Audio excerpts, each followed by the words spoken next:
You like root beer? Eh, it's not the greatest. Neither do I. What I about like grape that. soda? Nah. No, me either. What about Coke? Nah. I don't have to ask. Oh yeah. Nice. All right. We got one more Coke bottle pointing towards us. Let's see if I can put a round through the cap.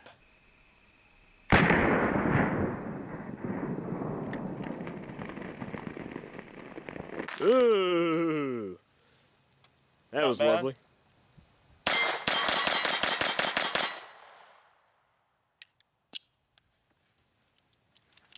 The magazines.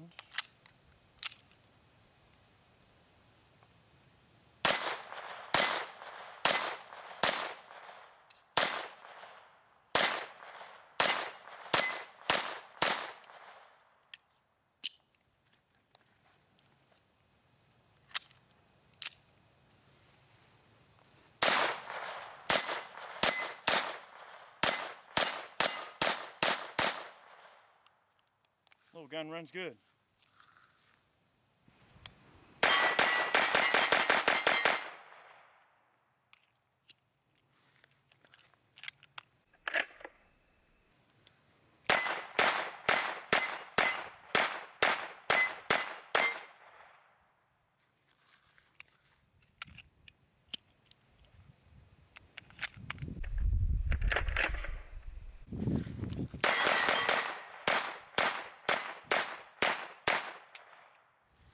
Welcome back, everybody. Today we got another handgun review for you, and we're going to be talking about the Walther P22. And this is a gun that, you know, they've been around for a while. They're definitely out there. It's nothing new. I mean, if any of you have been on the firearm scene for any amount of time, you know what a Walther P22 is. But sometimes you have to revisit a given subject or revisit a given gun to really appreciate it. And I feel like the Walther P22 is definitely in that scenario, at least for me personally. I've shot a lot of them over the years. I've owned a few over the years. This particular one I've had for about going on 7 years now. This is the one that I keep as my glove box gun. It stays in the glove box all the time. It's a great little shooter. It's got a lot of neat little features that, in my opinion, for a gun in its class and its price range, kind of set it apart. You have, of course, a polymer frame with a very good texture for your hand to rest in. It has interchangeable back straps to allow you to increase the size of the gun. That's one thing that shooters complain about with the Walther P22 is that the grip is too small for big hands. That's something that's easy to remedy should you choose. The slide is aluminum, the barrel steel. It's a semi-automatic 10-shot 22 caliber pistol. Very interesting little setup. The magazine release, some people complain about the Walthers also because of the location of the magazine release is more akin to an H&K or basically a European style magazine release that's ambidextrous here on the side of the trigger guard. Most Americans, we prefer the push button style mag release that you find on, you know, your Colt 1911s and Glocks and stuff like that. Like I said, the magazines hold 10 rounds. The nice thing about the magazines, they do have this little tab on the side to compress the follower. So they all basically have their own little loading device built right into them in the form of that tab. The mags are easy to load. Of course, with the magazines, you have two available base plates. One of them is a flat base plate. If you choose to carry this gun, you want maximum concealability. The second one has a finger rest on the bottom. You can see the difference between those two. The guns generally will handle just about any ammo you can put through them. Except for the lowest velocity subsonic rounds. We found that the Aguila Super Extra subsonic would not run the gun. However, with the can on it, I can imagine that the gun would develop enough back pressure to run reliably with this ammunition. That's one thing I like about the Walther too. All of them from the factory come with a threaded barrel. All you do is buy the appropriate adapter for whatever suppressor you want to use, and then bam, you're ready to go. You got your suppressor, screw it right on, and then you got plenty of quiet fun. The guns actually ship with a variety of front sight posts. This particular one is set up for 20 yards, but they do give you front sight posts that will allow you to zero the gun for different distances, I believe up to 40 yards. All of the accuracy testing that we have done today has been at a distance of 15 yards. It's definitely a great little plinker. The controls on it are set up in a way that is pretty much easy for most of you to follow if you're used to your standard double single action type fare. It does have a magazine disconnect safety, so the hammer will not drop without a magazine in the gun, respectively.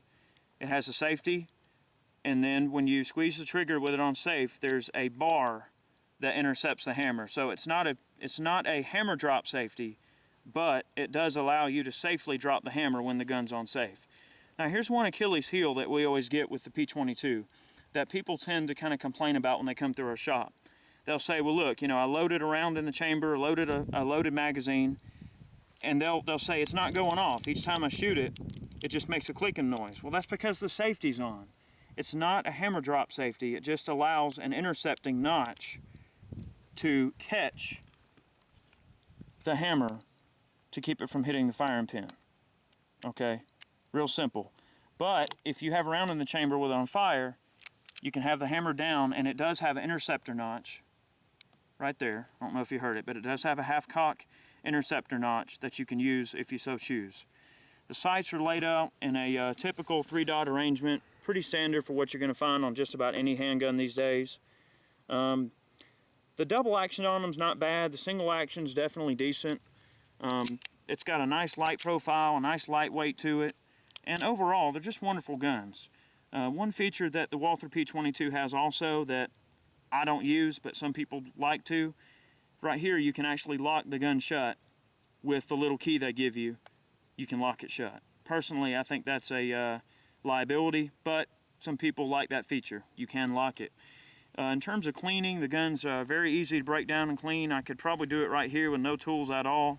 They do make a reassembly tool for it that's basically just a small polymer wedge that allows you to assist you in compressing the recoil spring to get it back together. But other than that, the gun can pretty much be broken down and clean with no tools at all. Very simple to take care of, not a whole lot to go wrong with them.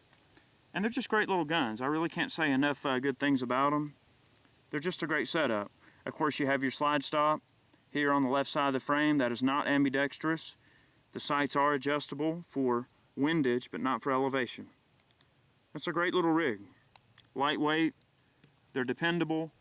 This particular one, I've probably shot close to 8,000 rounds out of it in the time that I've had it. And I've had a few stoppages. I mean, it's not perfect, but it can be a little bit picky on the ammo. I mean, it'll generally, you know, feed just about anything you put in it. But, you know, it's just got to be a nice hot round. I mean, any of your bolt pack type loads will run good through it. The lower velocity stuff, again, without the back pressure of a suppressor, you may get some reliability issues with some of the lower velocity stuff. We did find that the Wolf match target round or match gold round worked the best in terms of accuracy. Got very good accuracy out of this round, but that's to be expected because this is, out of all the 1022 loads I tested out, the Wolf came out on top. But there you have it. It's a great little gun. I know a lot of people have a love-hate relationship with them. Some people really hate them. I don't know why. I think they're great guns. I mean, I've heard people over the years say that a Walther P22 is a piece of junk. It won't feed, they crack slides, they break. I've never had that issue. Maybe I got a good one, but I can say with all trepidation that a Walther P22 is a great buy. It's a good shooter, and you really can't go wrong. If you just want to get some good low-cost pistol training, there's really no other choice in my opinion. Got a Walther P22 here. Got a magazine of Wolf, is it match gold, Eric? Just regular match gold? Yep. Okay, got a magazine of Wolf match gold and a magazine of Remington Yellow Jackets. We're gonna group them on Carlos' head here on both targets. How about it?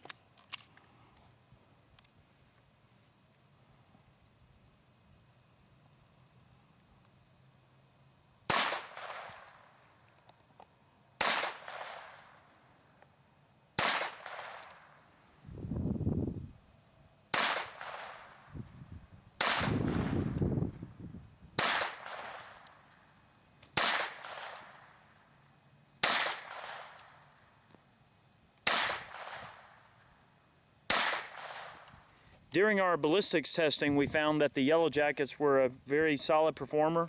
So we're going to try them accuracy-wise out of the P22. Go ahead.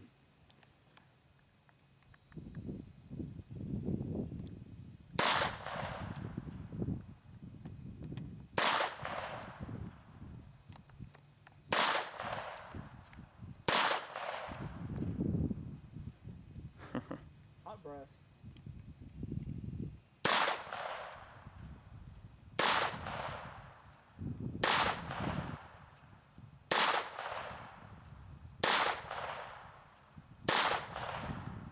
All right, there's a 15-yard group with the Wolf Match Gold out of the Walther P22. Definitely good accuracy. Fun little shooter. All right, and then on the other Carlos, we have a similar group printed with the Remington Yellow Jacket, which of course in our ballistics gel testing we found was a real nasty little load. We got a few different loads on hand, so we'll try a few different ones, see how they do. All right, I was aiming at Carlos's barrel on his shotgun there, and you see out of the Walther P22 printed a nice tight cluster at 15 yards. That's really about all it's really got to be able to do. I mean, I'm sure there's more accurate 22 pistols out there, but that's good enough for me. And really, the Wolf Match Gold is just wonderful ammo. In terms of accuracy, I've never been able to find anything that shoots better than this stuff. I've always been curious how tracers track out of a handgun. I've never tried them, so let's try a mag of them, see how they do out of the Walther. These are green tracers. Let's see how they do.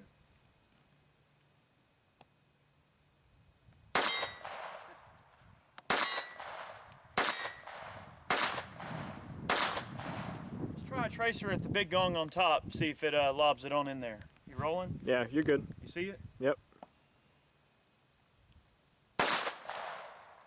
That kind of fizzled.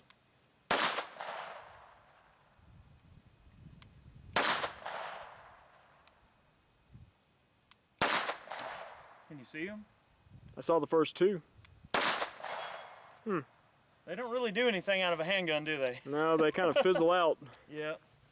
Well, interesting concept nonetheless. Maybe they're not stabilizing. Who knows?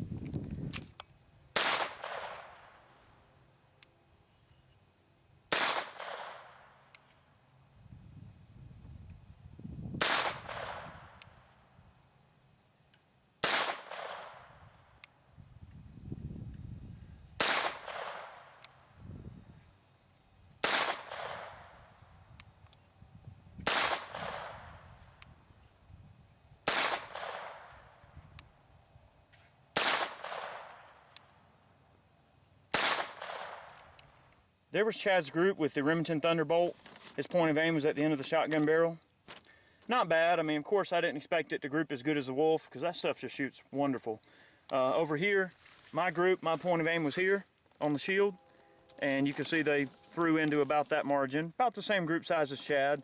Mine had a little bit more of the vertical stringing in it, which is probably my fault.